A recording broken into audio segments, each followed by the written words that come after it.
அனைவருக்கும் கணித வணக்கம். இப்போ பார்க்க போகிறது பயிற்சி 7-4 முதல் கணக்கு பார்க்க போகிறோம். பின் வருவனவற்றுள் பொருள்களை வாங்குவதற்கான சிறந்த வழியை காண்க அப்படின்னு சொல்லி கொடுத்துருக்காங்க. கொடுக்கப்பட்ட கணக்கு என்ன கொடுக்குறாங்க பாருங்க. ரூபாய் 175க்கு 5 இனிப்பு கட்டிகள் அல்லது ரூபாய் 114க்கு 3 இனிப்பு கட்டிகள் காண்க அப்படின்னு சொல்லி கொடுத்துருக்காங்க.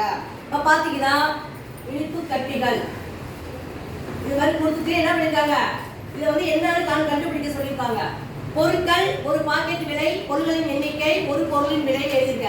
இப்போ பார்த்தீங்கன்னா இனிப்பு கட்டிகள் ஃபர்ஸ்ட் என்ன கொடுத்துருக்காங்க, ஒரு பாக்கெட் விலை எவ்வளவு 175 ரூபாய். அதை ஃபர்ஸ்ட் போட்டுக்கிறேன். 175 ரூபாய்க்கு எத்தனை இனிப்பு கட்டிகள், பொருட்களின் எண்ணிக்கை வந்து 5. அப்போ எவ்வளோ வருது, ஒரு பொருளினுடைய விலை என்ன? அப்போ 175 என்ன செய்யறோம், 5ஆல வகுக்கிறோம். வகுத்தோம்னா 4 5, இங்கே 3 15, மிச்சம் 2 25ல 5 25. அப்போ 35 ரூபாய் ஒரு பொருளோட விலை. அதே மாதிரி அடுத்தது பார்த்தீங்கன்னா 114, ஒரு பாக்கெட் விலை 114 ரூபாய். எத்தனை இனிப்பு கட்டிகள், 3, எண்ணிக்கை 3. அப்போ இது எவ்வளோ வருதுன்னு பார்ப்போம். ஒரு பொருளினுடைய விலை 3ஆல வகுக்கும் பொழுது 1 3 3, இங்கே 3 9, மிச்சம் 2 24, 8 3 24. இப்போ 38 ரூபாய் வருது.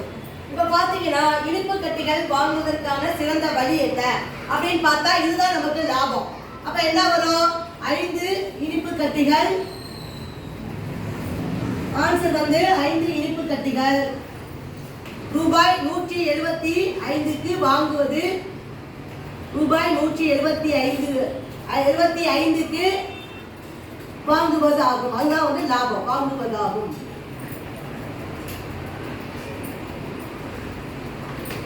ஆன்சர் வந்து இந்த கணக்குக்கு 175 ரூபாய்க்கு 5 இனிப்பு கட்டிகள் வாங்குறதா வந்து லாபம் அப்படிங்கிறத நம்ம பார்த்துருக்கோம்.